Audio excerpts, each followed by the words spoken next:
Hello twelfth class, good morning. कैसे हो sir? 2 दिन का मैंने बीच में ब्रेक दे दिया ताकि पहले का सारा रिवाइज कर सको आप लोग। आज इस चैप्टर 7 का एंड है।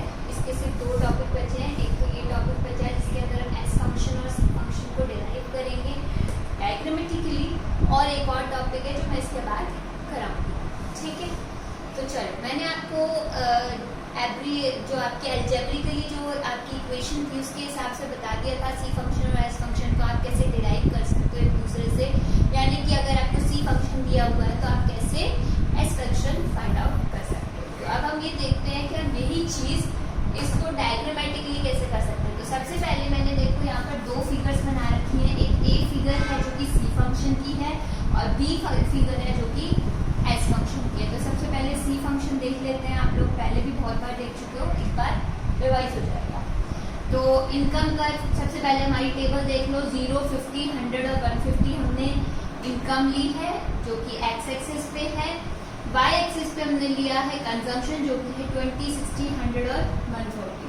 तो ये आपका इनकम कर्व हो गया जो कि क्या हो गया, हमने ये लिया है। तो आप देख रहे हो 0 पे आपकी कंजम्पशन 20 है, फिर 50 पे 60, 100 पे 100 एंड 150 पे 40। तो इनकम कर्व क्या हो रहा है, 0 से इंक्रीज होता जा रहा है, कंजम्पशन कर्व 20 से इंक्रीज हो रहा है। और दोनों कहाँ पर इंटरसेक्ट कर रहे हैं, यहाँ पर जहाँ पर दोनों का 100 का इनकम है और 100 ही कंजम्पशन है, जिसको हम और क्या कह सकते हैं, ब्रेक इवन पॉइंट भी कहते हैं। बहुत बार बता चुकी हूँ, समझ आ गया होगा। चलो साथ साथ ये भी बता देती हूँ, यहाँ पर हमारा MPC 0.8 होगा। कैसे होगा, MPC का फॉर्मूला होता है चेंज इन C अपॉन में चेंज इन Y। तो अगर आप किसी भी लेवल पे चेक करोगे तो आपका चेंज इन C और चेंज इन Y यहाँ पर क्या आ रहा है, 0.8। हर एक लेवल पे सेम क्यों आ रहा है, क्योंकि मैंने आपको बताया था कि जब आपका कर्व स्ट्रेट लाइन कर्व होता है तो आपका स्लोप क्या होता है, कॉन्स्टेंट होता है। क्योंकि हमारे कर्व स्ट्रेट लाइन है तो इसलिए हमारा कर्व वो क्या है, स्लोप क्या है, कॉन्स्टेंट। और MPC क्या दिखा रहा है, हमें स्लोप दिखा रहा है। तो अगर हम चेक करें 100 में से 60 गया और 100 में से 50 गया, तो ये कितना हो गया 40 और ये हो गया 50। कितना आ गया, 0.8 आ गया। हर एक लेवल पे 0.8 ही आएगा, कहीं पर भी चेक कर लो। ठीक है, नेक्स्ट आपका सेविंग फंक्शन कर्व है जिसके अंदर मैंने आपको एक्स एक्सिस पे वही इनकम ली है और वाई एक्सिस पे हमने यहाँ पर सेविंग्स ली है। मैंने इनकम यहीं पर क्यों ली है, क्योंकि मुझे इसलिए ड्राइव करना है, सी फंक्शन से एस फंक्शन डिराइव करना है, तो ये चीज तो मुझे कॉमन लेनी पड़ेगी। ठीक है, अब आप अपनी टेबल देखें, इनकम तो वही रहेगी 0, 50, 100 एंड 150। सेविंग्स क्या हो जाएंगी, क्योंकि मैंने आपको बताया था income is equals to consumption plus saving. तो अगर मुझे सेविंग निकालनी है तो इनकम में से कंजम्पशन को माइनस कर दूंगी। तो 0 में से 20 माइनस क्या, -20, 50 में से 60 माइनस क्या, -10, 100 आउट ऑफ 100 -0 और 150 में से 140 गया 10। ठीक है, अब देखो कर्व कैसा बनेगा, ये भी मैं आपको एस फंक्शन जब बताया था तब बता चुकी हूँ कि 0 इनकम है तो आपका -20 पे है कर्व। जब आपकी इनकम 50 है तब -10 है। जब आपकी 100 थी यहाँ पे, यानी कि जब आपकी 100 इनकम थी और 100 ही कंजम्पशन थी, तब आप कुछ भी चीज सेव नहीं कर रहे थे, तो इसलिए 0 हो गई। और उसके बाद जब आपकी इनकम क्या हो गई, 150 हुई, उस समय पे आप क्या कर रहे हो, 10 रुपीज सेविंग कर रहे हो। तो आपका सेविंग कर्व क्या होता जाएगा, नेगेटिव से पॉजिटिव की ओर इंक्रीज होता चला जाएगा। तो इसमें भी क्या है, स्ट्रेट लाइन कर्व है। MPC क्या होगा, MP स्लोप क्या होगा, कांस्टेंट होगा, यहाँ पे सॉरी MPS होगा। ठीक है, और कैसे फाइंड आउट कर सकते हैं, या तो आप डायरेक्टली MPS फाइंड आउट कर लो, change in S, MPS is equal to change in S upon change in income. या फिर हम कैसे प्रूव कर सकते हैं, क्योंकि मैंने आपको बताया था कि MPC plus MPS is equal to 1 होता है। तो अगर MPC हमारा 0.8 आया है तो MPS क्या करेंगे, 1 माइनस 0.8 यानी कि 0.2। हर एक लेवल पे निकाल के देख लो, 0.2 ही आएगा। तो हम यहाँ पर क्या देख रहे हैं कि एस कर्व कहाँ से स्टार्ट हो रहा है, जहाँ पर उसकी वैल्यू क्या है, एस बार के बराबर है। यहाँ पर जो ये वैल्यू है ये क्या है, एस बार है, यानी कि ऑटोनॉमस कंजम्पशन जो थी हमारी उसी के बराबर है। देखो 0 इनकम पे ये भी 20 है और ये भी 20 है, सिर्फ क्या फर्क है दोनों में कि एक में पॉजिटिव साइन है और एक में नेगेटिव साइन है। तो एस जहां से स्टार्ट हो रहा है वो पॉइंट क्या दिखा रहा वैल्यू और सी बार की वैल्यू सेम होती है, सिर्फ एस बार में एक नेगेटिव साइन होता है। ये लिखा हुआ। नेक्स्ट है एस लाइन आपकी एक्स एक्सिस को कब क्रॉस कर रही है? एस लाइन कब क्रॉस कर रही है एक्स एक्सिस पे? जब आपका यहाँ पर c is equals to Y है और सेविंग्स आपकी क्या है? 0 है, यानी कि ब्रेक इवन पॉइंट जहाँ होता है, जहाँ पे आपका c और y बराबर होता है, वहां पर ही आपकी एस लाइन क्या करती है? एक्स एक्सिस को क्रॉस करती है। यहाँ की जहाँ पर आपका कंजम्पशन और इनकम बराबर होगा और सेविंग्स आपकी 0 के बराबर होगी, वहीं पर एक्स एक्सिस एस लाइन क्या करेगी?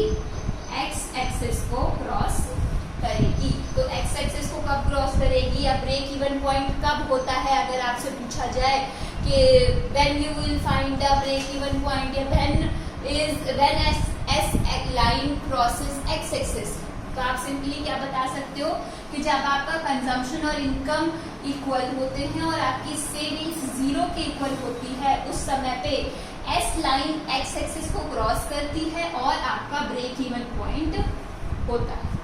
ठीक है, नेक्स्ट है आपका जो एमपीसी, यहाँ पर 0.8 था, तो यानी कि स्लोप ऑफ कंजम्पशन फंक्शन जब 0.8 है तो स्लोप ऑफ सेविंग फंक्शन क्या आ रहा है? 0.2 आया है। कैसे आ रहा है?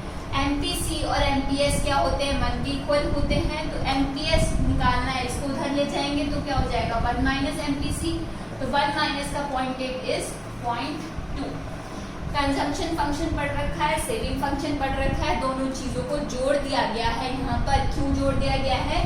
क्योंकि income is equals to consumption plus saving. एक पार्ट आप कंज्यूम कर रहे हो और एक पार्ट आप सेव कर रहे हो। तो अगर मैं कंजम्पशन निकाल सकती हूँ तो इनकम में से कंजम्पशन को माइनस करके मैं सेविंग्स भी निकाल सकती हूँ, डिराइव कर सकती हूँ, एल्जेब्रिकली भी कर सकती हूँ, टेबल के थ्रू भी कर सकती हूँ और डायग्राम के थ्रू भी कर सकती हूँ। कोई डाउट हो तो पूछ लो। ठीक है, चलो नेक्स्ट टॉपिक पे चलते हैं।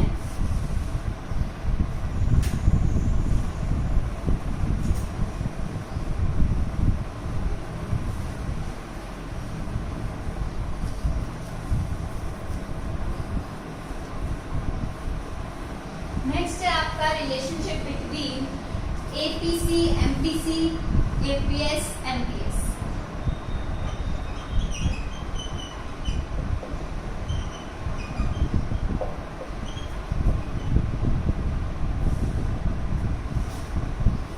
propensity to consume and propensity to save।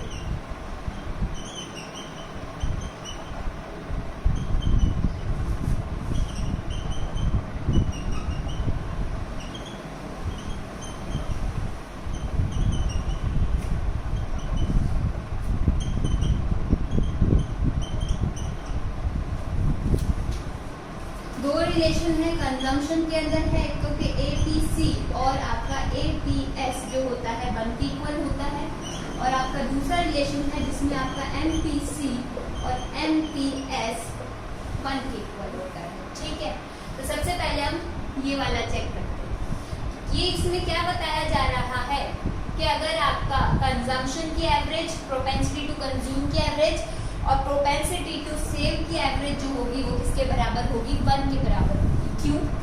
अगर मैं क्या कहूँ कि मैं हाफ ऑफ द इनकम क्या कर रही हूँ? कंज्यूम कर रही हूँ, तो एक में से आधी मैंने कंज्यूम कर ली तो आधी में क्या करूँगी?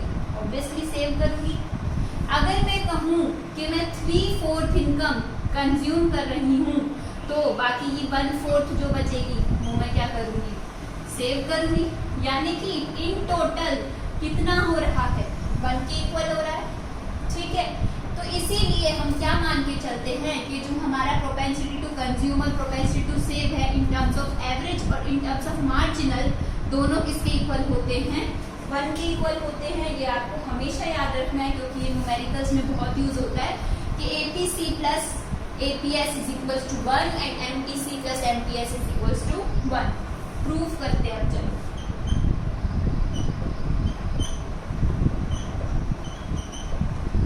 एपीसी का फॉर्मूला क्या होता है? C/y प्लस एपीएस का फॉर्मूला क्या होता है? S/y। Right hand side prove करनी है हमें लेफ्ट हैंड साइड से। क्या करेंगे? इनकम को एलसीएम ले लेंगे, किसके बराबर हो गया C प्लस S। अब आपको पता है इनकम का एक पार्ट हम कंज्यूम करते हैं और एक पार्ट हम सेव करते हैं, तो इनकम किसके बराबर होती है C प्लस S के, तो C प्लस S किसके बराबर Y, और डिनोमिनेटर में भी Y था, कैंसिल करोगे तो किसके बराबर आ गया 1 के, hence prove. Right hand side आ गई आपकी, राइट। चलो अब हम करते हैं इसको प्रूफ। एमपीसी का फॉर्मूला क्या होता है, चेंज इन कंजम्पशन अपॉन में change in income, plus MPS का फॉर्मूला क्या होता है, चेंज इन सेविंग्स अपॉन में change in income equals to 1 prove करना है। एलसीएम ले लो, चेंज इन इनकम तो change in consumption plus change in savings, change in consumption और सेविंग्स किसके बराबर होगी, C प्लस S किसके बराबर होता है, इनकम के, और आगे चेंज लिखा हुआ है तो चेंज इन इनकम के, तो चेंज इन इनकम अपॉन में चेंज इन इनकम, कैंसिल करोगे किसके बराबर आ गया 1 के, जो कि हमारा राइट हैंड साइड था। तो हम प्रूफ कर चुके हैं कि आपका एमपीसी और एमपीएस 1 के बराबर होता है और एपीसी और एपीएस भी 1 के बराबर होता है। बहुत सारे फॉर्मूलाज होंगे जिसके अंदर आपको सेविंग के बारे में पूछा गया होगा और कंजम्पशन दिया होगा, या फिर कंजम्पशन के बारे में पूछा गया होगा और सेविंग्स दी गई होंगी। तो इसीलिए आपको ये दोनों चीज पता होनी चाहिए, दोनों रिलेशंस पता होने चाहिए कि एवरेज प्रोपेंसिटी टू कंज्यूम और एवरेज प्रोपेंसिटी टू सेव 1 के इक्वल होता है, मार्जिनल प्रोपेंसिटी टू कंज्यूम और मार्जिनल प्रोपेंसिटी टू सेव भी 1 के बराबर होता है, जो कि हम प्रूफ भी कर सकते हैं, जो कि हमने यहाँ पर किया। ठीक है, कोई भी डाउट आपको इन दोनों टॉपिक पे लगे तो आप पूछ सकते हो, फुल चैप्टर में जो भी डाउट है आप मुझसे पूछ सकते हो। ये चैप्टर का आपका लास्ट टॉपिक था, आपका एग्रीगेट डिमांड, एग्रीगेट सप्लाई और रिलेटेड कॉन्सेप्ट वाला चैप्टर 7 कंप्लीट हो गया। नेक्स्ट हम चैप्टर 8 शुरू करेंगे, चॉर्डन इक्विलिब्रियम वाला।